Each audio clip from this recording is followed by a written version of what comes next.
السلام علیکم ورحمۃ اللہ وبرکاتہ۔ سندل کی لکڑی کی خوشبو بہت مشہور ہے، لیکن سندل کے درخت کی ایک خوبی یہ بھی ہوتی ہے کہ وہ اپنی خوشبو اپنے اطراف کے 100 درختوں میں منتقل کر دیتا ہے۔ دائیں جانب، بائیں جانب، آگے اور پیچھے تمام درختوں سے سندل کی ہی خوشبو آتی ہے۔ یہی وجہ ہے کہ سندل کے درخت کو پہچاننا بہت مشکل ہوتا ہے۔ یہی کام ایک اللہ والا کرتا ہے، سچا انسان۔ وہ اپنی خوشبو اپنے اطراف کے لوگوں میں منتقل کر دیتا ہے۔ وہ آپ کے اندر ایک دیا منور کرتا ہے، وہ ایسی روشنی جس سے آپ زمانے میں رہتے ہوئے، دنیا کی رنگینیوں میں بھی رہتے ہوئے، کھوٹے اور کھرے کی، حق و باطل کی فرق دیکھ سکتے ہیں۔ آپ کے اندر وہ روشنی آ جاتی ہے کہ آپ لوگوں کے چہروں کے درد پڑھ سکتے ہیں، آنکھوں سے چمکتے الفاظ پڑھ سکتے ہیں۔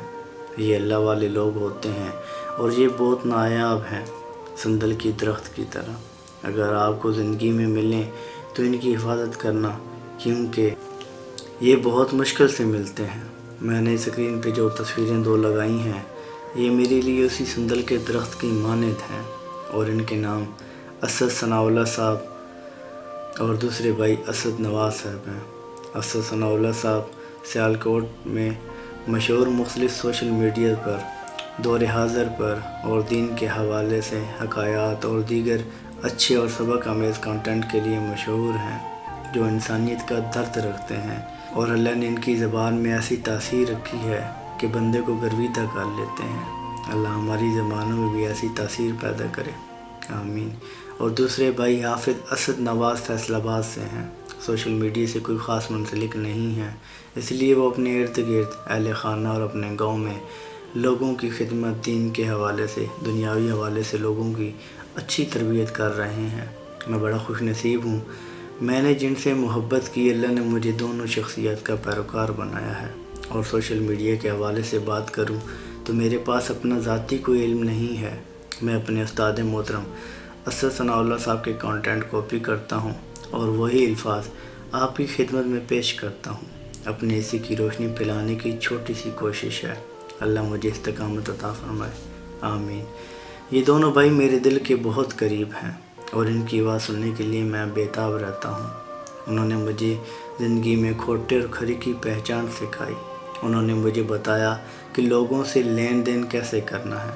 انہوں نے بتایا کہ لوگوں میں خوشیاں بانٹتے ہوئے درجن 13 کا رکھنا، لوگوں میں ہمیشہ محبتیں اور آسانیاں بانٹنا۔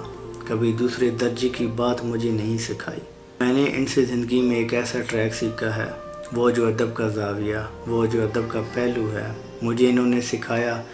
آج آپ کے سامنے جو بیٹھا ہوں، مجھے بہت سے اساتذہ ملے ہیں، لیکن ان میں یہ نام سر فہرست ہیں جن کی آپ زیارت کر رہے ہیں۔ انہوں نے اپنی زندگی میں ہمیشہ اپنی خوشیاں دوسروں پر قربان کرنا سکھایا، اور یہ نہیں کہ صرف تلقین کی ہے، میں نے عملاً بھی پایا ہے۔ دوستوں کے مابین کبھی ایسی بات نہیں ہوئی جسے دوسرے درجے کی بات کہتے ہیں۔ دوستوں میں، اپنے رشتہ داروں میں اور تمام معاملات کے درمیان وہ کسی دوسرے کی عزت بچانے کے لیے ایک ریشمی پردے کی مانند بن جاتے ہیں۔ یہ ایسے شخص ہیں، اور ان کی تعریف اور توصیف اس لیے بیان کر رہا ہوں کہ زندگی میں سب کچھ فراموش کر دینا، اپنے محسنوں کو فراموش مت کرنا۔ آپ سے صرف اتنی التجا ہے، ان بھائیوں کے لیے دعا کیجیے گا، اللہ ان کا سایہ سلامت رکھے، اور میں اور بہت سے لوگ ان سے اسی طرح سبق سیکھتے رہیں۔